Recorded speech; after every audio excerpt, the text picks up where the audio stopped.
Welcome back to the We Care podcast. I'm Jordan Vaughn, nurse practitioner. And I'm Molly Cooey, RN at We Care.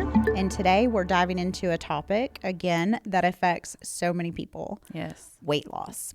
Specifically, the biggest mistakes people make when trying to lose weight. And honestly, why so many people feel stuck. Because the issue, it's usually not like a lack of effort. Most people are trying really hard. Mm-hmm. They're just following advice that isn't sustainable or isn't addressing what their body really needs. Yes, I agree.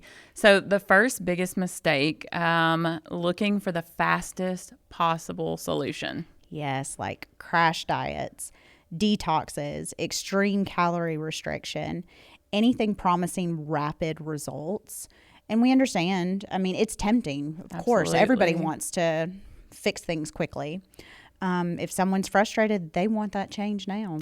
Yes, but quick fixes, they often lead to like quick rebounds. And they're just not designed for long-term success. They're designed for those short-term results. And often they damage metabolism, energy, hormones, and they also damage your mindset along the way. Yes.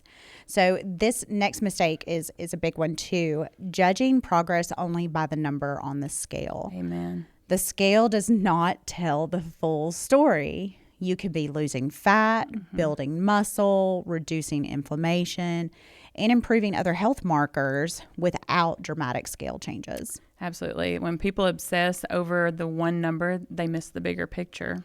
How your clothes fit, your energy, sleep, mood, strength, those all matter. I've seen firsthand how powerful that number mindset can be. I have a client right now who looks incredible. She's reached her weight loss goals. Her body composition changes. Her confidence improved. All the visible markers of success. But even with all of that progress, she is still stressed out if the number on the scale is not what she expects it to be. And we've worked really hard on shifting that mindset. Yeah. Because if your self-worth is tied to one number, you'll never fully appreciate the progress you've made. We have a few of those, in Rockmart like that. And I hate when they feel that way. Yeah. That's such an important point to make though. It's very important that the goal isn't to let the scale dictate your emotions. The goal is to build healthier relationships with your body and to understand that success is so much bigger than a number. Yes, it really is. Okay, so like another major mistake is assuming weight loss is only about willpower. When, in reality, underlying issues, they can make it much harder, like hormones and insulin resistance, thyroid function, stress, sleep quality. They all impact metabolism and fat loss. Right. And if they aren't addressed, people often blame themselves. When the issue may be biological, it's not a personal failure. And I even had a patient today that came in. She came in a couple days ago and got some lab work done. She had been working with a personal trainer. She has had a meal plan from the personal trainer since November. And so she came to get labs because she's like, I've lost a couple of pounds and that's it. She's like, I'm doing this diet, I'm working out 3 days a week. And when I got her labs back, I was like, whoa, I need her to come in for a consultation. So she came in, and on this diet that she was, given by a personal trainer, her A1C was still 6.0. She didn't even know she had an elevated A1C. For reference, that number should be under 5.7. She's in the pre-diabetic range. And her TPO antibodies were off the charts, 355. And you want that number to be under 30 or 0. Right. Because that is like a Hashimoto's. She had no idea of any of that. She had been to her primary care and everything looked normal. She said that was about 6 months ago. Everything was normal. Mm-hmm. And now she's struggling with like this insulin, resistance and this, she's just kind of a metabolic nightmare right now. And basically I told her about the continuous glucose monitor and, gave her some tips and tricks and just told her that I wanted to see her back in 3 months. And I because she was coming in for hormones, and I'm like, yeah, your hormones are off, but I don't think that's the number one thing that you're dealing with of why you can't lose weight right now. So just really digging into those root causes, I think, matter so much with weight loss, and understanding that it's not always your willpower. Sometimes it truly is something else going on, and that's where labs matter too.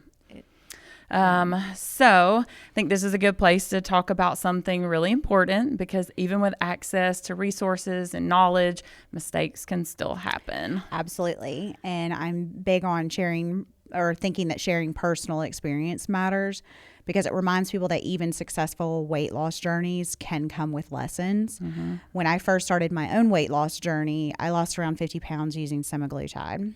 And while the weight loss itself was successful, I made some major mistakes on how I approached it. What do you think the biggest ones were? So I really feel that I did not focus enough on fundamentals. Yeah. I wasn't paying close attention to proper calorie intake, getting enough protein, taking the right vitamins, or prioritizing strength training. And those matter. I mean, I see it so blatantly now. Especially when you're losing weight rapidly. And because of that, I experienced a telogen effluvium response, which is a hair loss response, which is essentially stress-related hair loss. Mm-hmm. And that was a huge wake-up call. That's something a lot of people don't expect, but sometimes experience if they're not doing things correctly. Yes, because again, people focus so much on the number on the scale that they don't realize how important it is to support your body through the process. Yes. I was also losing fat in areas that I didn't necessarily want to lose fat. And that's someone no one really talks about. Weight loss doesn't selectively happen where you choose. Right. It just gets broken down. Your body just says, okay, bye. You don't get to be like, oh, my neck is big. Take that first. It doesn't happen like that. Right? So you can lose volume in places that affect how you feel about your overall shape. Mm-hmm. And that can change the experience emotionally. Yeah. And beyond that, I felt tired, drained, and honestly, I was pretty miserable at times. Yeah. And I mean, and that's something people don't talk about. Like, they take the medication, they're looking great. You know, people are saying, oh, you look awesome. You've lost so much weight, but they're exhausted. They're drained, and they don't want to talk about that part, you know? And it wasn't necessarily that the medication was the problem or causing these issues. It was because I wasn't following the process the right way. I wasn't giving my body what it actually needed. And that distinction, it's very important. It really is. The medication can be a tool, but it's not the whole solution. If you don't build the habits around it, which I had to learn, you may lose the weight, but not in a way that supports long-term health or how you actually want to feel. And that is the lesson for sure. Yes. So sustainable weight loss isn't just about getting smaller. It's about protecting muscle, supporting metabolism, maintaining energy, and preserving overall wellness. Because the goal isn't just to lose weight, it's to feel good while doing it too. Absolutely. Another mistake people make is thinking that they need perfection when they really just need consistency. Right. Missing one workout or having one indulgent meal does not ruin progress, but giving up because of that one setback does. Sustainable habits matter far more than short bursts of motivation. Yes, absolutely.